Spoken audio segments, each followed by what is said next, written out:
Assalamualaikum warahmatullahi wabarakatuh. Alhamdulillah wassalatu wassalamu ala nabiyina Muhammad wa ala alihi wa ashabihi ajma'in, amma ba'd. Sekarang kita masuk kepada pembahasan di tafriq dari Akademi KUSA, madah materi atau mata kuliah usul fikih dalam kitab Al-Bidayah fi Ushulil Fiqh, syarah Syekh Aiman bin Musa hafizahullahu ta'ala. Al-Muhadaratu al-Ula, muhadarah ini meliputi muqaddimah pada ilmu usul fikih. Kita tinggalkan apa dulu? Muqaddimah kita tinggalkan. Dan nanti kita akan berbicara pada hari ini insyaallah pada muhadarah ini berbagai tentang permasalahan masail. Masail yang pertama, definisi usul fikih. Masail yang kedua, peletakan maudhu' usul fikih. Masail yang ketiga adalah hukum mempelajari usul fikih. Masail yang keempat adalah faedah mempelajari ilmu usul fikih. Masail yang kelima adalah masdar sumber usul fikih. Masail yang keenam adalah perkembangan ilmu usul fikih. Masail yang ketujuh adalah siapa yang pertama kali menulis ilmu usul fikih. Kemudian masail yang kedelapan, yang terakhir adalah metode penulisan di dalam ilmu usul fikih.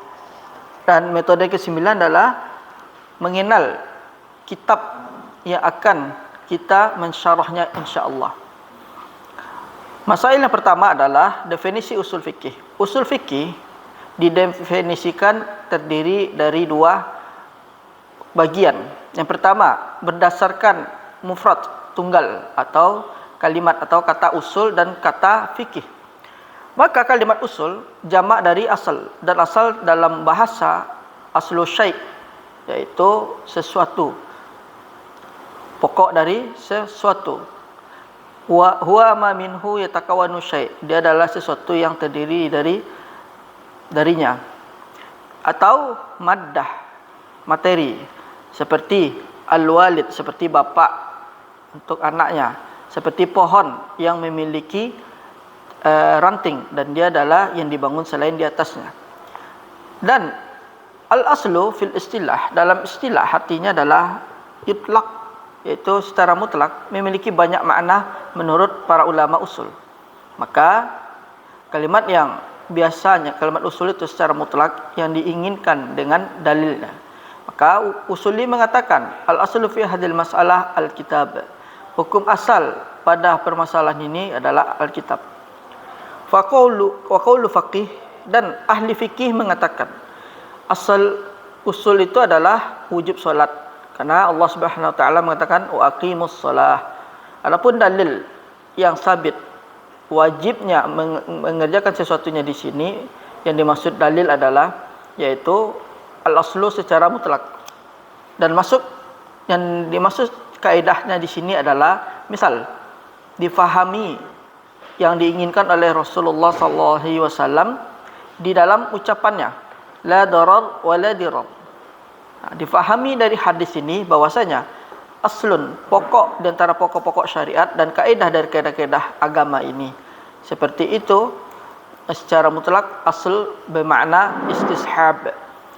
Dan contoh dari para fuqaha, mereka mengatakan al-aslu bara'atul insan. Hukum asal itu manusia berlepas diri atau manusia berlepas diri sampai tetapnya adanya ketetapan idanatihi, tersebut idanatuhu fal aslul bara'ah, atau ketetapan dari agamanya, maka hukum asalnya adalah bara'ah. Demikianlah bahwasanya mustahab dalam usul ini sehipai datangnya perkara yang merubah asal ini, dan ini adalah bara'ah al-asliyah. Seperti al-asl secara mutlak dan yang diinginkan adalah yang rajih. Seperti yang dikatakan al-aslu fil kalami al-haqiqah. Hukum asal dalam kalam ucapan itu adalah haqiqah, bukanlah majas. Dan sesungguhnya di giring kepada majas apabila terhalangi untuk mendapatkan hakikah dari kalam. Seperti mengatakan, aku melihat hari ini seekor singa. Maka aku pada hari ini melihat singa. Maka hukum asalnya di sini adalah dia melihat singa, yaitu hewan secara hakiki. Adapun fikih dalam lugah al-fahmu, faham. Sebagaimana Allah berfirman, qalu ya Syuaib ma nafqahu katsiran mimma taqul. Ai ma nafhamu, apa yang kami pahami dari ucapanmu ini lebih banyak. Dan Allah juga berfirman, fama lihaula'il qaum la yakaduna yafqahuna haditha, yaitu mereka memahami hadis Nabi sallallahu alaihi wasallam. Dan fikih dasar istilah adalah mengetahui hukum syar'i yang mana metodenya dengan ijtihad.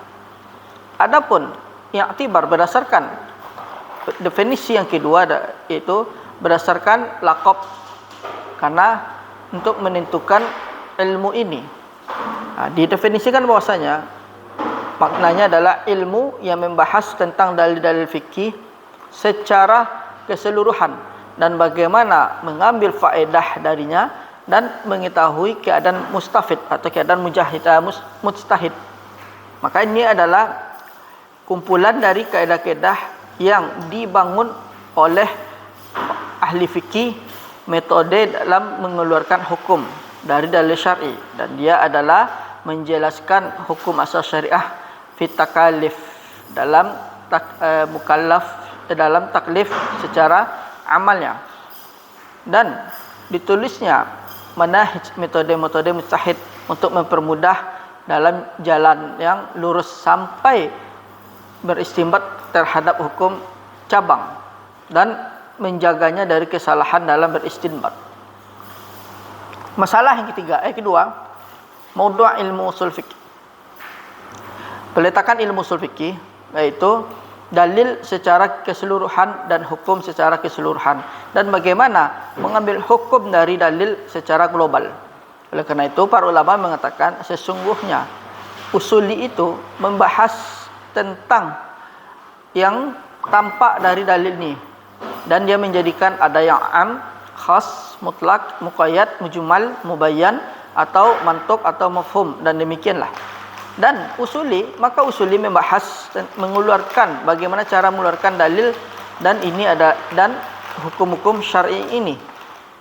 Dan tidaklah usul fikih itu diletakkan dalam hukum syar'i, karena hukum-hukum syar'i itu menghasilkan dalil dan menghasilkan sesuatu yang diikuti olehnya. Permasalahan ketiga, hukum mempelajari usul fikih. Maka dia mengatakan ahlul ilmi, dia adalah fardun atas kifayah bagi seorang penuntut ilmu dengan gambaran yang umum. Dan adapun mempelajari usul fikih penisbatan kepada ahli fikih, atau bagi siapa yang ingin mempelajari syariat ini atau yang ingin sampai derajat kepada ijtihad, maka dia fardu ain. Dan demikianlah kadar liyaqdira, agar dia mengetahui dengan wasilah mempelajari ilmu ini untuk mengambil istinbat hukum syar'i dari dalil-dalil. Idzan, agar dia mampu mengambil ilmu ini di atas istinbat hukum syar'i berupa dalil-dalil. Idzan huwa yaduru baina kaunihi, dan dia adalah terjadi berlangsung di antaranya fardun, yaitu fardu kifayah dengan gambaran secara umum, dan fardu ain dengan gambaran secara khusus. Permasalahan yang keempat, faedah ilmu usul fikih. Kenapa kita mempelajari ilmu ini? Para ulama mengatakan, pertama, agar dia mempelajari metode pengambilan hukum yang baru atau yang selalu update, yang mana tidaklah terjadi pada zaman Nabi sallallahu alaihi wasallam, tidak pula pada zaman para sahabat, dan tidak pula pada zaman tabi'in, dan tidak pula pada zaman para imam kibar radhiyallahu anhum jami'an. Akan tetapi dia adalah hawadis, sesuatu yang baru, seperti permasalahan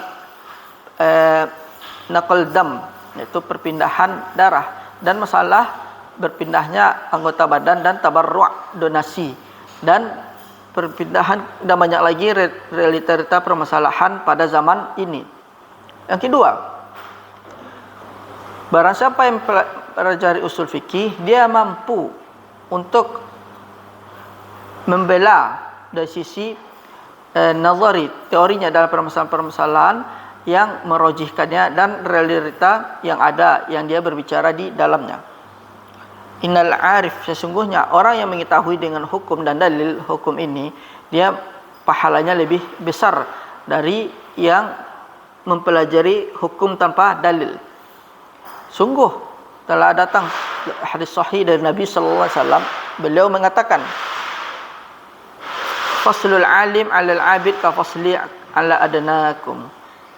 Pembeda seorang alim dengan seorang ahli ibadah seperti keutamaanku di atas adnakum, di atas yang terdekat dari kalian.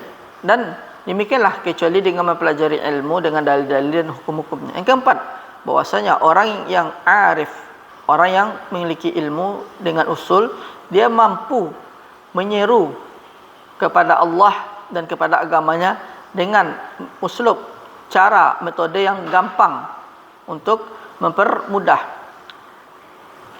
Yang kelima, sesungguhnya orang yang alim itu dengan yang mengetahui dengan kaedah, dia mampu menjelaskan kepada musuh-musuh Islam syubhat-syubhat yang mereka lemparkan kepada kaum muslimin, dan menjelaskan bahwasanya Islam itu agama yang benar bagi setiap zaman dan setiap tempat. Yang keenam adalah bahwasanya tidak mungkin seseorang mentafsirkan Al-Quran atau mensyarah hadis Nabawi kecuali apabila dia mengetahui usul fikih.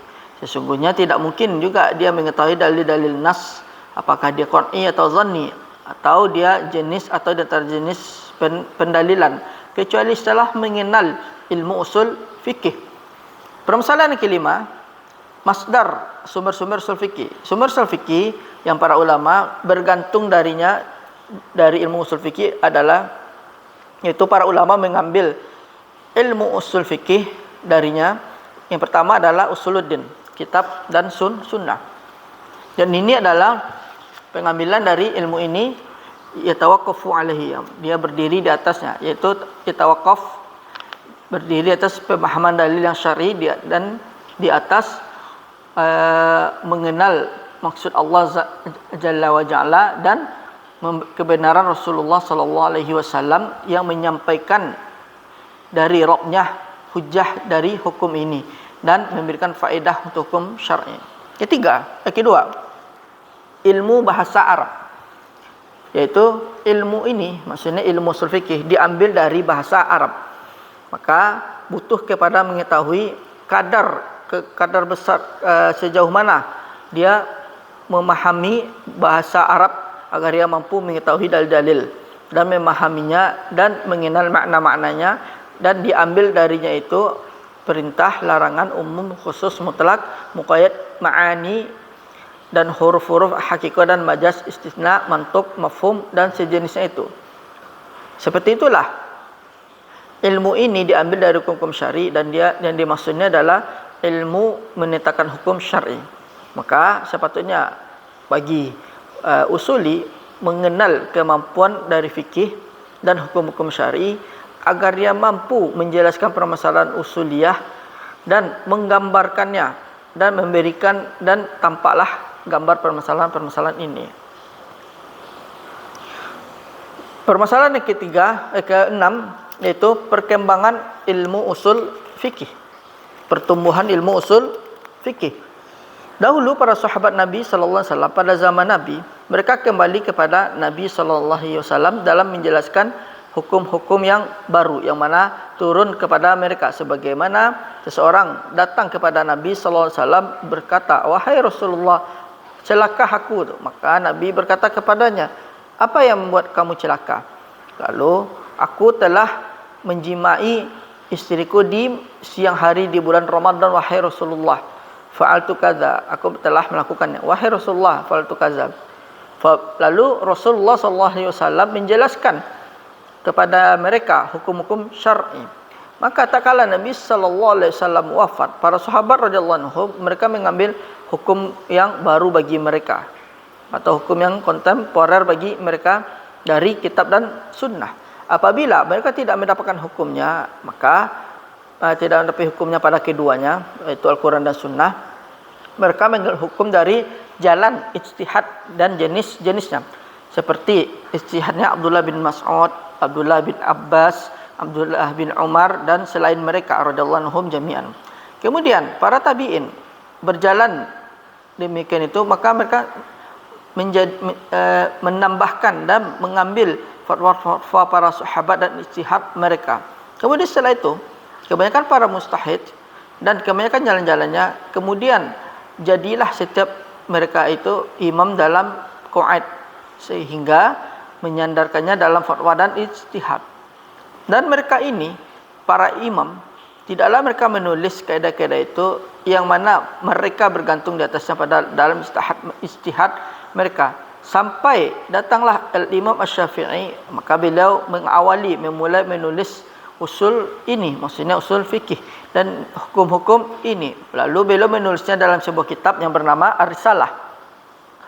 Al-Imam Asy-Syafi'i rahimahullah memperingatkan anzarul ulama wal bahitsin, atau para pemuka agama dan para orang yang membahas untuk yang membahas mengikuti pembahasan dalam ilmu ini sampai ilmu usul fikih menjadi ilmu tersendiri dan bab-babnya yang tersusun dan menulis dan ditulisnya permasalahan-permasalahan dan dikumpulkannya pembahasan-pembahasannya dan ditulislah kitab-kitab dengan kitab yang lain dalam metode yang mereka mengikutinya dalam penulisannya. Maka Al-Imam Asy-Syafi'i rahimahullah ta'ala orang yang pertama menulis kitab dalam ilmu usul fikih. Dan dan permasalahan yang ketujuh adalah metode penulisan. Di dalamnya para ulama berbeda dalam metode penulisan dalam ilmu usul fikih. Metode yang pertama adalah metode Hanafiyah.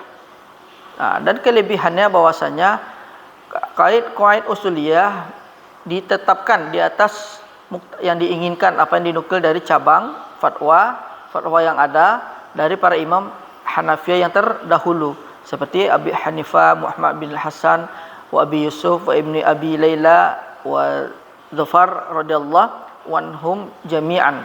Dan dinamakan metode ini adalah metode fuqaha karena mereka mengambil dengan fikih dan yang lebih layak, kemudian dengan cabang.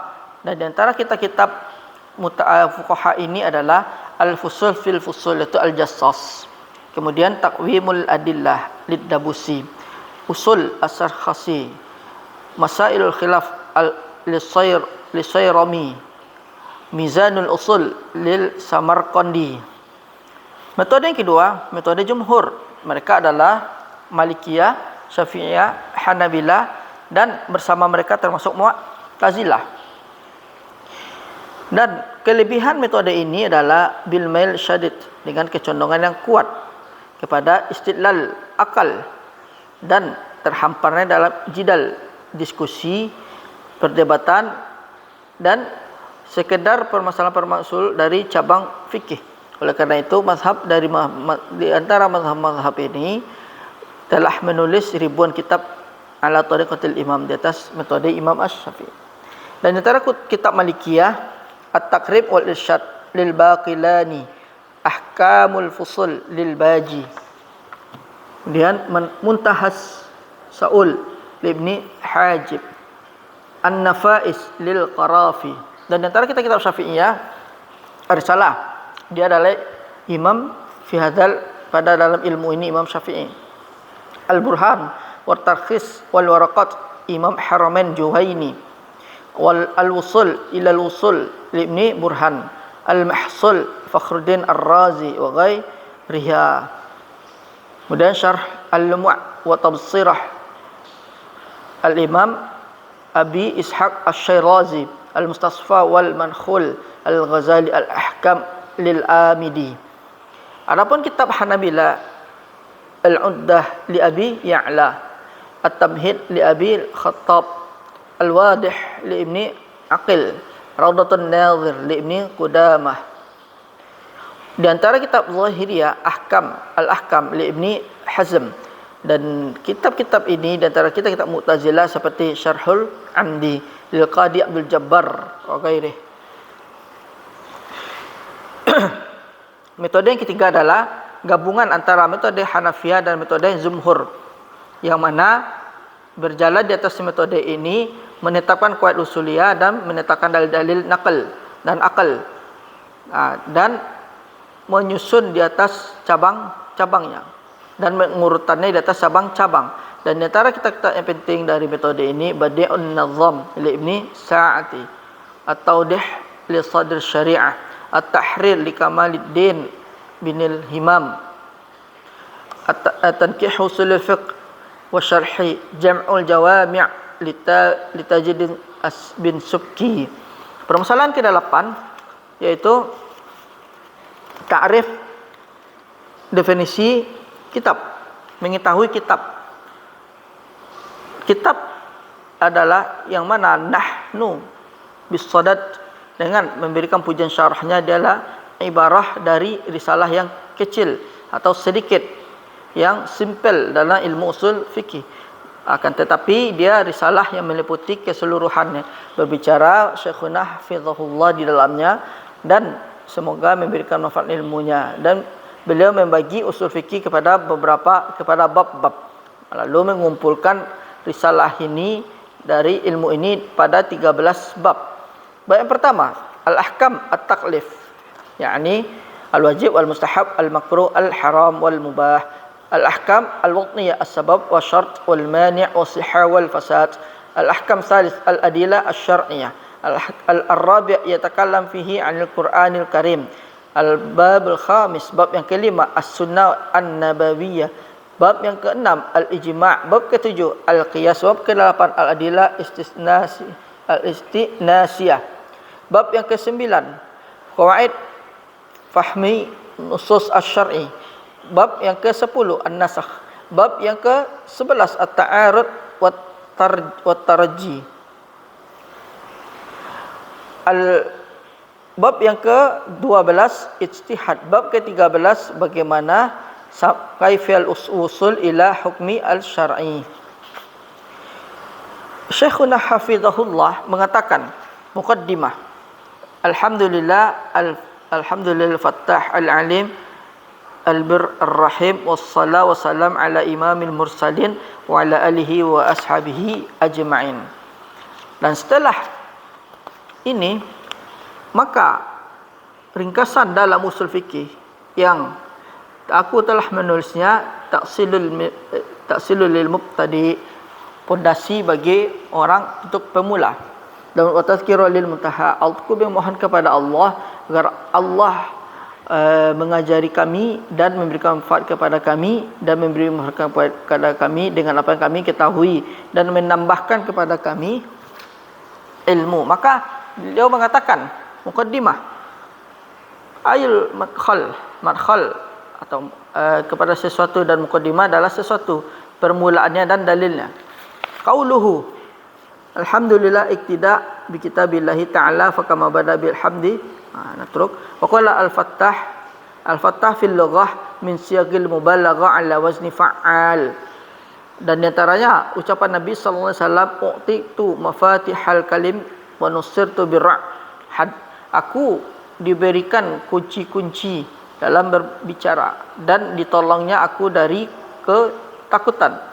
Dan hadis riwayat Bukhari bahwasanya Rasul sallallahu alaihi wasallam mengkhabarkan bahwasanya beliau diberikan kunci kalam, itu adalah apa-apa yang Allah mudahkan dari balaghah wal fasahah, kunci dalam berbicara. Al balaghah wal fasahah usul sampai ghawamid al makna, sampai makna yang tidak diketahui, dan bada'iul hukum, dan hukum yang bagus, dan indah ibaratnya, dan lafaz yang mana tertutup selainnya. Dan siapa di tangannya milik kunci-kunci sesuatu, yaitu kunci, maka dimudahkanlah sampai kepadanya. Al-Fattah subhanahu ladzi yaftahu abwaaba rahmah wa rizq li ibadihi ajma'in. Al-Fattah, Allah Subhanahu wa taala senantiasa membukakan pintu-pintu kasih sayang dan rezekinya untuk hamba-hambanya secara keseluruhan, atau membukakan pintu ujian untuk menguji orang-orang beriman dan orang yang jujur. Ucapannya al-alim. Al-alim fil lughah min abniyati mubalaghah, dibangun dari mubalaghah. Fa'alim, wazannya fa'alim ala wazni fa'il, dan disebutkan rajulan aliman wa aliman, dan disebutkan rajulan aliman aliman. Dan ilmu muqayyad al-jahl, ilmu itu mengikat kebodohan. Maka nama Allah al-alim meliputi atas maratib al-ilmi, urutan ilmu ilahiyah, dan dia adalah cabang, dan awalnya adalah dia mengajarkan sesuatu sebelum dia mengetahuinya, sebelum terjadi, dan dia adalah rahsia Allah pada makhluknya dan menyembunyikan terhadap hambanya. Tidak lain mengetahuinya malaikat yang mukarrab, yang dekat, tidak pula nabi yang diutus.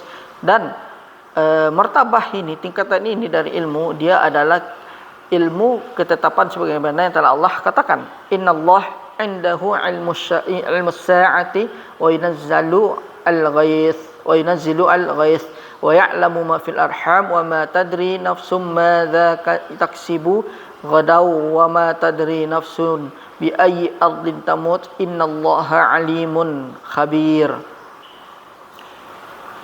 Kedua, mengenalnya dengan sesuatu adalah di lahul mahfuz, setelah dituliskan sebelum ditetapkan perintahnya dan dikehendaki baginya.